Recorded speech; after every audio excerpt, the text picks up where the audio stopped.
కవచాన్ని తెగవేస్తారు.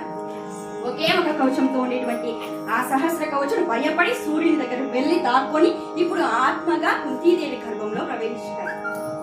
కొద్ది కనురెప్ప పాటల క్షణాల్లోనే కుంతీదేవి సత్యో గర్భములో సత్యో గర్భం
బంగారు వర్ణ శరీర ఛాయతో ధగాయమానంగా వెలుగుతున్నటువంటి ఆ కుమారుని ఒడిలో పెట్టుకుని సంభ్రమ భయంతో, సూర్యదేవ, ఈ కుమారుని నేను ఏం చెయ్యాలి?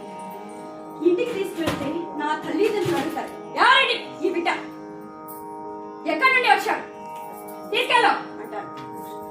లేదా మంత్ర ప్రభావం చేతనే నాకు జన్మించాడు అంటే ఎవరైనా నా మాటలు వింటారా, నమ్ముతారా? నమ్మితే, ఈ సమాజం నమ్మితే